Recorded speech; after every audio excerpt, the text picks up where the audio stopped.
There are certain times in life where you just have to hold your hands up and admit you were wrong. This, dear viewer, is one of those exact moments for yours truly. 1 week ago, I wrote an article discussing my initial thoughts on the Marvel's Avengers beta after playing it for my very first time.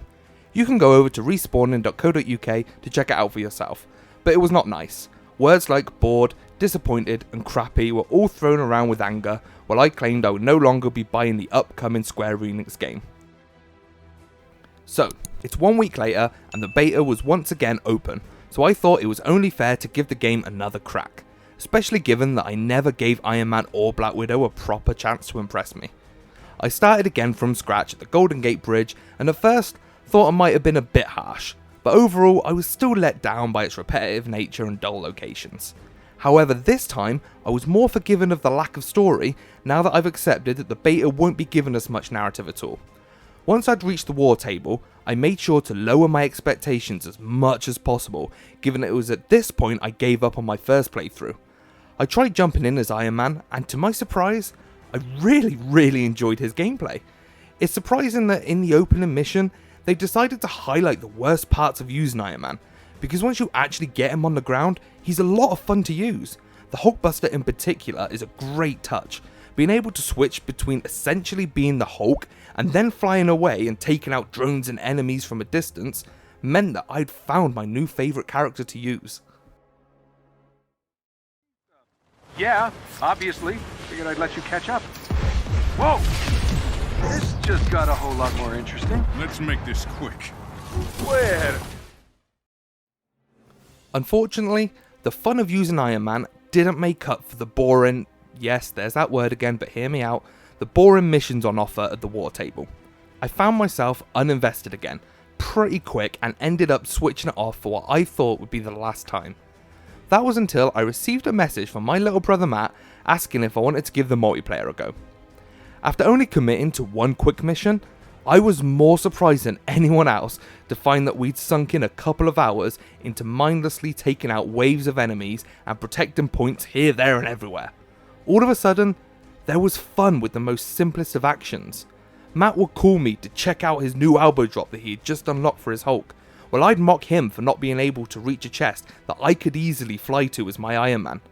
Then we began to dig a little deeper into our skill trees, and before we knew it, we were a well-oiled team of Avengers, and we were having a great time with it. Speaking as somebody who is very outspoken about his dislike for online gaming, I take zero pride in telling you how addicted I got to unlocking all the Iron Man cosmetics available in the beta.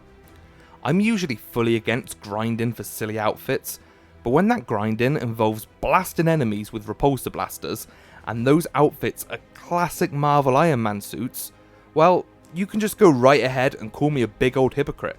Go on, do it. I deserve it.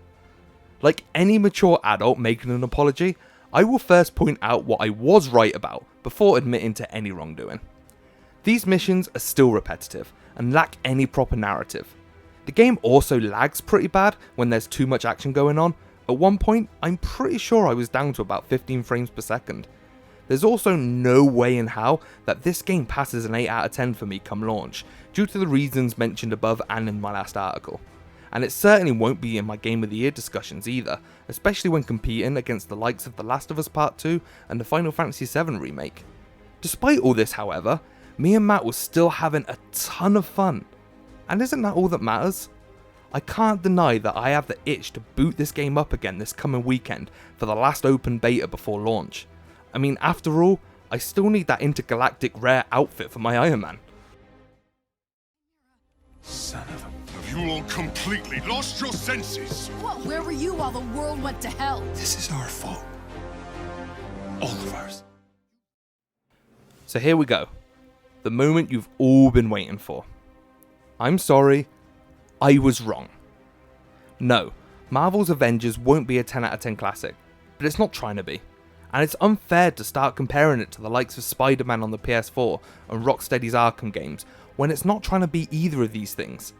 Judging it as its own thing with a fresh perspective, I now realise exactly what this game wants to be, and I think I'm more than okay with that. Will it be worth the full asking price of over £50? It's hard to say for sure at this point, but I will say for sure I'm no longer boycotting it and actually look forward to seeing what the full version of the game looks like. Roll on September 4th. Given that the beta's been open to everyone, I assume most people interested have been able to play the game now. So with that in mind, I want to know your opinions. Let me know in the comments if you're loving Marvel's Avengers or if you're hating it like I was at first. I'm really interested to know because this game seems to have split its audience. And remember, if you've enjoyed this video, make sure you hit subscribe for more videos just like this. And also, for the latest news and reviews, make sure you check out respawning.co.uk. And you can follow us over on Facebook and Twitter and all the other socials by just searching Respawning UK. I've been Mikey, thanks for watching, and I'll catch you next time.